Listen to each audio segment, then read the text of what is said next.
الله أكبر الله أكبر.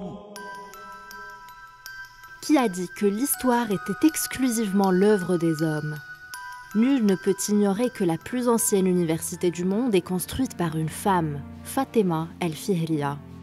Bien que certains attribuent l'édification de cet établissement emblématique à Uqba ibn Nafi'.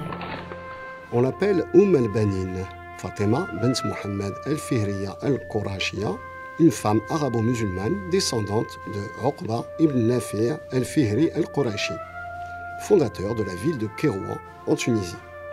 Elle est une figure historique immortelle qui a marqué les mémoires et l'histoire à jamais. Fatima el-Fihriya a migré de Kérouan à la capitale idrisside, Fès, au IXe siècle. Elle fait partie des Arabes déplacés de Kérouan au Maghreb extrême. Peu de temps après la mort de son père et de son époux, puis d'un frère, elle a hérité d'une fortune avec sa sœur Myriam el-Fihriya. Fatima a consacré tout son argent au développement de sa communauté, à l'image de toutes les grandes figures de son temps. Fatima el-Fihriya a ainsi érigé cette première université pour laquelle elle a suivi des techniques de construction précises. Elle s'est engagée à ne prendre la terre et les matériaux de construction nécessaires que du terrain qu'elle a acheté. Ainsi, elle a creusé des cavernes dans les profondeurs pour extraire du sable jaune, du stuc et de la pierre, se différenciant notamment des constructions de mosquées. Le rôle de l'université ne se limitait pas à l'enseignement des sciences religieuses. Les étudiants ont pris des cours dans la plupart des sciences connues.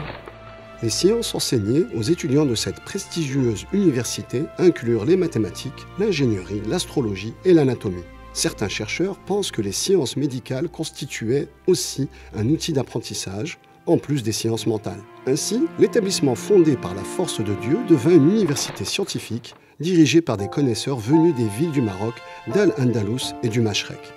Il devint un lieu de réunion et de rencontre autour du savoir, jouant un rôle prépondérant dans la vie intellectuelle, politique et sociale au Maroc et à l'Andalus. Même les changements des dynasties qui se sont succédés sur le règne du pays n'ont pas affecté le statut de l'université.